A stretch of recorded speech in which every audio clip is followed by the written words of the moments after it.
Have you ever had that feeling, that nagging sense that maybe a single hidden force is driving a lot of the world's problems? Well, today we're going to dive into a really powerful theory that claims it's found that force, a force connecting everything from climate policy to corporate culture, and we're going to see if it actually holds up. So take a look at these three things. I mean, on the surface, they seem totally separate, right? They operate in different worlds, they have different goals.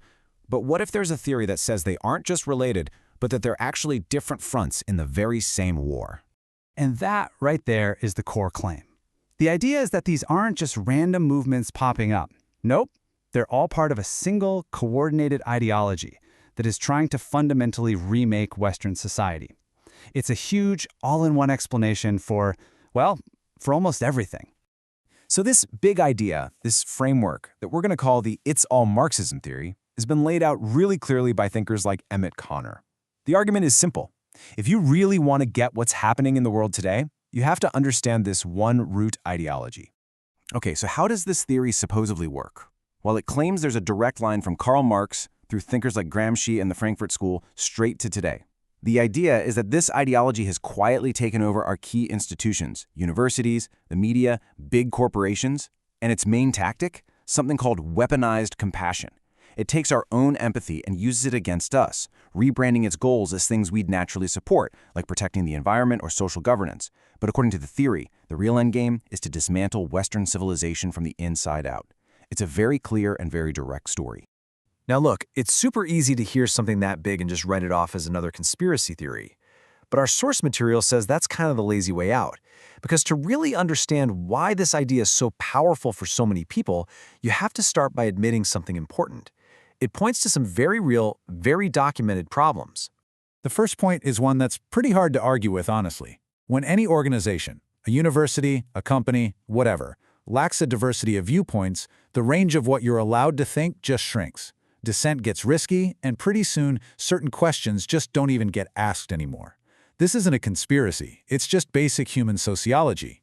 And this isn't just a vague feeling people have. There's data. Get this. Some surveys of humanities departments at universities have found an ideological ratio as lopsided as 20-1. Now, when you have an imbalance that huge, it is absolutely going to affect the intellectual climate. The theory is definitely pointing to something real here. And here's another really sharp observation the theory makes. It argues that empathy itself, our natural desire to do good, is often the entry point. A genuine concern for a cause can get channeled into a group identity, and that group identity can then start demanding total conformity, often in ways that have nothing to do with the original goal. And this is a perfect illustration of that exact point. The source brings up an activist, Lucy Biggers, who talks about her own experience with amazing clarity. She says her real, heartfelt concern for the planet got all tangled up in social pressure, in performing morality for her group, and just fitting in. It's a classic example of how that human need to belong can be used to enforce a certain way of thinking.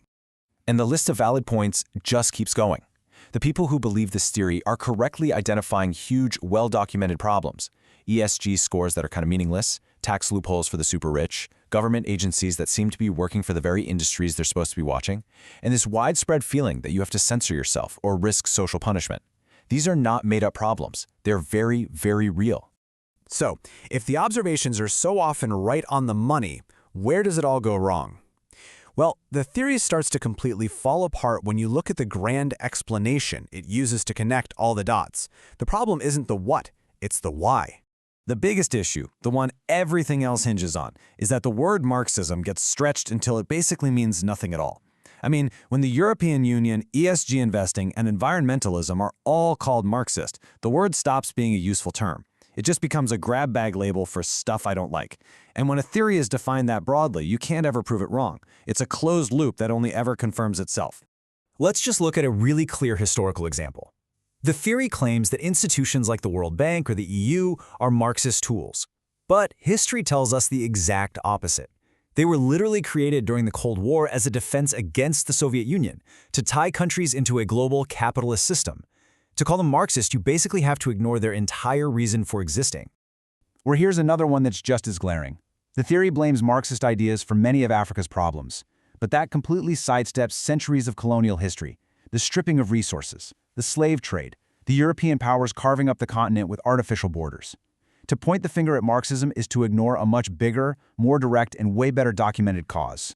So beyond these historical problems, the framework just completely whiffs on two absolutely fundamental questions.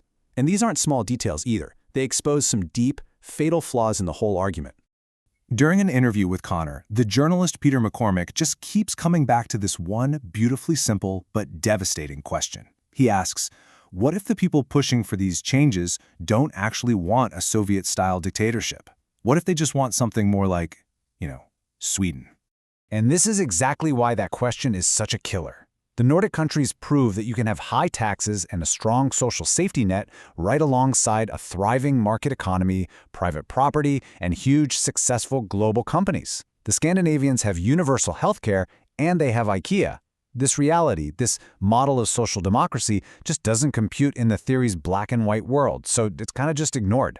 But then there's the second question, and this one might be even more damaging. If things like ESG and corporate diversity are all part of a Marxist plot to destroy capitalism, then why on earth are some of the world's biggest capitalists and corporations pouring money into them? It's like turkeys organizing Thanksgiving. It makes absolutely no sense. When he gets pushed on this, Connor's only real answer is to say it's a contradiction, which is basically just admitting the theory can't explain the facts. Now compare that to the explanation from a scholar like Catherine Liu. She argues that big corporations love identity politics because it's not a threat to their economic power. It acts like a pressure release valve. It gives the feeling of progress while leaving the fundamental economic structures that make them rich completely untouched. Now that is an explanation that actually fits the facts. Okay, so if the "it's all Marxism" label just doesn't work, what's a better way to understand all those real problems we talked about earlier? Well, the source suggests that maybe we need to stop yelling ideological labels at each other and start looking at the actual mechanisms that are at play. Let's take the very real problem of private equity firms gutting nursing homes. The Marxism theory has nothing to say about this, but if you look at the mechanism, it's crystal clear. You just follow the steps. A firm buys a care home, but it does so by loading the home itself with debt. Then it uses the home's own revenue to pay that debt back. To squeeze out more cash, they fire nurses and cut corners on care. The firm walks away rich from management fees, and the home often goes bankrupt. And here's the key takeaway. That whole destructive process has absolutely zero to do with Marx or the Frankfurt School. It's about the combination of specific financial rules and tools, cheap credit, the way corporations are structured, and limited liability. Calling it Marxism actually stops us from seeing the real problem, and if we can't see the real problem, we can never, ever fix it. And that really leaves us with one final crucial question. It doesn't matter if you're on the left or the right. Are we all so busy arguing about labels, yelling Marxism or neoliberalism, that we're completely missing the actual financial and legal machine that's running things right in front of our faces? What if the real fight isn't about ideology at all, but about finally understanding how that machine actually works?